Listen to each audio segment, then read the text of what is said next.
Hello. நான் உங்கள் டிம்பிள் வந்துட்டேன். இன்றைக்கி என்ன ரெசிபியோடு வந்திருக்கேன்னு பார்க்கலாமா? நல்ல ஸ்வீட்டாக கிறிஸ்பியாக ஒரு ஹெல்த்தியான லட்டு ரெசிபி பார்க்க போகிறோம். எப்படின்னு பார்க்கலாமா? ஃபஸ்ட்டு பேன் எடுத்துக்கோங்க.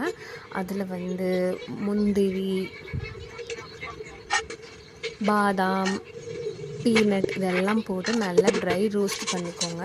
அதுக்கப்புறம் நல்லா ட்ரை ரோஸ்ட் பண்ணி நல்லா கொஞ்சம் நேரம் அதை ஆற விட்டதுக்கப்புறம் அதே பேனில் பேரிச்சம்பழம் டேட்ஸ் சேர்த்துக்கோங்க. அது கொஞ்சம் ட்ரை ஆகிறப்போ லைட்டாக நெய் கூட நீங்கள் விட்டுக்கலாம். இது கொஞ்சம் நேரம் அப்படியே ஆற விட்டு அப்படியே நல்லா ட்ரை ரோஸ்ட் பண்ணிக்கோங்க. அதை அப்படியே எடுத்து மிக்ஸி ஜாரில் போட்டு நல்லா கொரன்னு அரைச்சி எடுத்துக்கோங்க. ஏன்னா அப்போ தான் அது பார்க்குறதுக்கு கொஞ்சம் வாயில் அந்த முந்திரி பாதாம் இதெல்லாமே கடித்து சாப்பிட்றப்போ இன்னும் நல்லா டேஸ்ட்டாக இருக்கும்.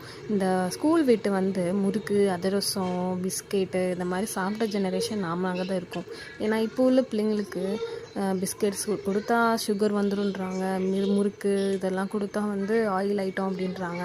ஸோ இப்போ எல்லாம் ஹெல்த்தியாக தான் கொடுக்கணும், அதை இப்படி தான் கொடுக்கணும் அப்படின்னு நிறைய ஏகப்பட்ட சாய்க்குட்டிக்கெலாம் ஸ்கூலில் என்ன ஸ்நாக்ஸ் கொடுத்து விடணுன்னு கூட சொல்லிடுறாங்க.